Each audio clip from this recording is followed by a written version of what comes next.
안녕하세요. 2024년 새해에 웰빙 키친 웰빙 마인드 첫 건강 강의를 맡은 강사 남은정입니다. 오늘은 당뇨와도 관련이 있기도 하지만 당뇨가 없는 누구에게라도 일어나고 있을 수 있는 중요한 컨디션에 대해서 알아보려고 해요. 혹시 혈당 스파이크라는 말을 들어보신 적이 있으신가요? 스파이크라는 말에서처럼 혈당이 공복과 식후 2시간 사이에 급격하게 오르내리기를 반복해서 혈당 조절 능력이 떨어지는 상황을 말합니다. 이 혈당 스파이크 과정이 반복될 경우 포도당이 지방 형태로 몸에 축적이 되면서 비만의 원인이 될 수가 있는데요.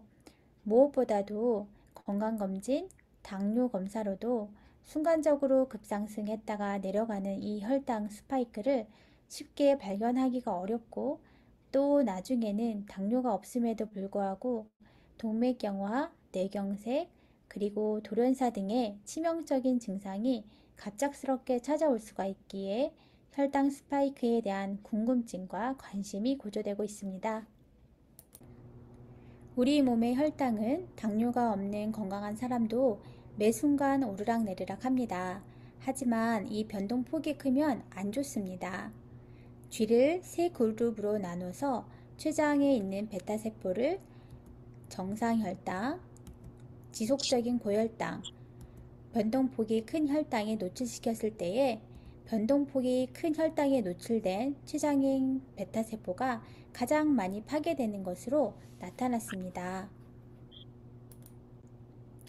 그 이유는 일반적으로 혈당이 올라가면 세포는 자신을 보호하는 기전을 활성화하는데 혈당이 급격히 높아지면 췌장에서는 다량의 인슐린을 분비해서 혈당을 낮추려고 노력합니다.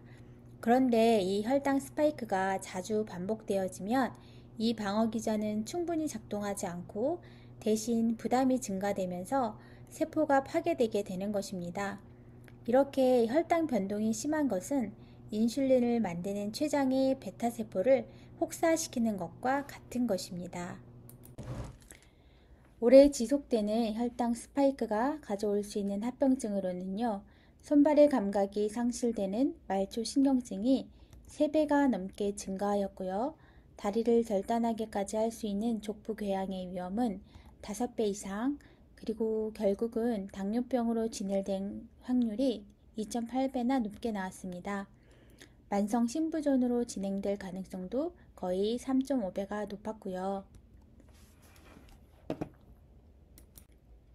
또 과다 상승된 당분이 혈관에 계속 쌓여 산화하게 되면 혈관의 내피세포에 손상을 입혀 염증을 유발하는데 바로 동맥경화, 심근경색 등의 각종 심내혈관 질환과 실명, 또 심하게는 갑작스러운 사망까지도 일어날 수가 있습니다. 어떠세요? 혈당 스파이크 정말 관심을 가지고 돌보아야 할 것 같으시지요? 보통 정상인의 경우 혈당은 식전 100mg 미만을 유지하다가 식후 혈당이 상승해도 140mg 미만을 유지합니다.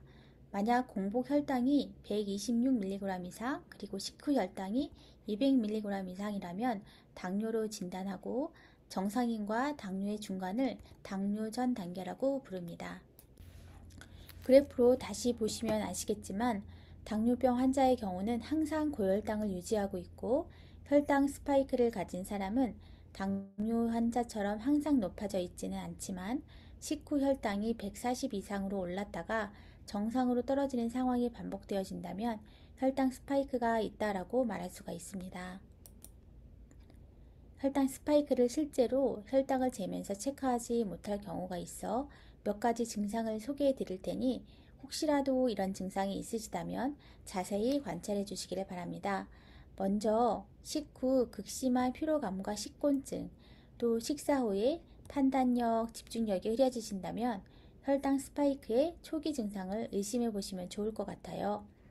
이러한 증상이 좀 오래되어지다가 식후 얼마 지나지 않았는데도 허기와 갈증을 경험하고 저혈당 증상인 식은땀, 가슴 두근거림, 어지럼증과 의식 상실까지도 경험하신다면 이는 더 진행된 증상이 오니 전문가의 도움으로 정확한 진단과 적절한 치료를 받으시면 좋으실 것 같습니다.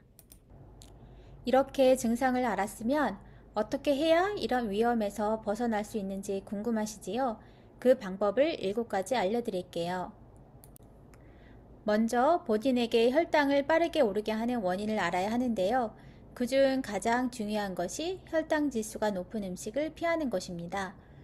수면 중 오랫동안 공복 상태가 계속되다가 아침에 혈당 지수가 높은 음식이 갑자기 들어오면 혈당이 급격히 오르고 이를 낮추기 위하여 인슐린이 많이 분비가 되는데요. 이때 많이 분비된 인슐린으로 다시 혈당이 급격히 떨어지는 악순환이 생기게 되어요. 그러니 혈당을 빨리 올리는 단순당 음식 대신에 복합당인 현미밥, 잡곡밥, 그리고 식이섬유가 많은 채소류를 섭취해 주시면 좋습니다. 두 번째는 천천히 먹기입니다.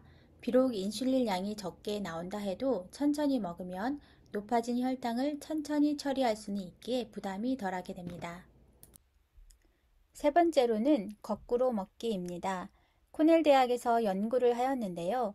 12시간 공복 후 식사를 하면서 혈당을 체크했습니다. 먼저 탄수화물 음식을 먹은 후 15분 후에 야채와 단백질 그리고 지방 순서로 음식을 섭취한 후 30분, 60분, 120분 간격으로 혈당을 체크하였고 일주일 후에 같은 사람들이 같은 음식을 하지만 이번엔 순서를 바꾸어서 야채, 단백질, 지방을 먼저 먹고 15분 후에 탄수화물을 먹은 후 혈당을 체크했는데 혈당이 29%, 37%, 그리고 17%가 낮게 나왔습니다. 이렇게 음식을 먹는 순서만 바꾸어도 혈당이 급하게 상승하는 것을 막을 수 있다고 하니 얼마나 좋은 소식인지 모르겠습니다. 프랑스 학자도 연구를 통해 빵을 먹을 때 새콤한 레몬을 같이 먹으면 혈당이 천천히 오른다는 논문을 발표했습니다. 이를 응용하여 샐러드나 무침 요리를 하실 때 레몬을 넣어 드시면 맛도 좋고 당은 천천히 오르니 참 좋을 것 같아요. 또 지방은 혈당이 오르는 속도를 더디게 해주는데요. 특히 올리브유는 항산화 성분과 비타민 E, K, 그리고 불포화지방산이 많이 함유되어 몸에 좋지 않은 총 콜레스테롤과 LDL 콜레스테롤은 낮추고 심장질환 위험도 줄이고 급격한 혈당 수치 상승도 예방해 줍니다. 여섯 번째 혈당을 낮추는 방법으로 차전자피가 있습니다. 영어로는 psyllium husk라고 합니다. 차전자피는 식품 보조제인 식이섬유로 보통은 변비에 좋은 식품으로 알려져 있는데요. 이 차전자피를 섭취하였을 때 변비에만 좋은 것이 아니라 혈당과 콜레스테롤도 낮춰 주었다는 논문이 있습니다. 그 논문에서 대사증후군이 있는 사람들에게 하루 10.5g씩 8주 동안 먹었을 때에 혈당과 콜레스테롤 조절에 큰 호전을 나타내 보였습니다. 차전자피를 식전이나 식후 바로 물에 타서 드시면 되는데요. 우리 몸 속에서 양이 40에서 50배로 증가하기 때문에 식사와 함께 드실 때는 식사량을 좀 줄이고 물을 충분히 마셔주어야 합니다. 일일 섬유질 권장량이 25g이오니 본인이 그날 섭취하신 섬유질의 양에 따라서 차전자피의 양은 조절하시면 좋을 것 같아요. 부작용은 일반적으로 없지만 가스가 잘 차신다거나 장 운동 능력이 떨어진 분들은 속이 좀 더부룩할 수도 있다는 점 생각해 주시면 됩니다. 그리고 마지막 방법으로는 운동인데요. 한 운동 전문가는 혈당의 주요 소비처는 근육이라고 말했습니다. 그리고 식사 후 전체 혈당의 60에서 70%가 근육으로 이동한다고 합니다. 식후에 높아진 혈당을 이런 큰 근육에서 흡수하여 사용하면 혈당 스파이크를 줄이는 데 도움이 됩니다. 그러하니 운동하실 때 근력 운동을 추가하면 인슐린 감수성과 근육의 포도당 이용률을 높여줄 것입니다. 우리 몸에서 큰 근육 덩어리는 대부분 하체에 있으며 대표적인 근육으로는 엉덩이, 허벅지 근육이 있습니다. 이 혈당 내리는 간단한 운동이 있는데 계단 오르기를 하시면 근력과 유산소 운동이 일석이조의 효과를 볼 수 있다고 합니다.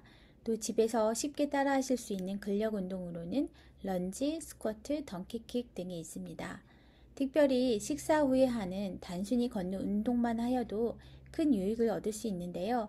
식전에 한 운동은 혈당 스파이크에 바로 영향을 미치진 않지만 식후의 걷는 운동은 혈당을 올라가지 않게 유지시켜 주었습니다. 순간적으로 급격하게 오르락내리락 하는 혈당이 꼭 우리의 마음 같다는 생각을 하였습니다. 주어진 환경에 따라 그리고 환경에 상관없이 내 안에서 오르락내리락 하는 나의 죄된 마음과 감정들, 혈당 스파이크가 절대 건강하지 않은 것처럼 이런 우리의 마음도 절대 건강하지 않은데요. 여호와 하나님께서는 언제나 변하지 않으셔서 우리가 소멸되지 않을 것이라고 하시는 약속의 말씀에 소망을 두고 오늘 하루도 우리를 십자가로 인도해 주시는 예수님께 한 걸음 더 나아가시길 바라면서 건강 강의를 마치겠습니다. 감사합니다.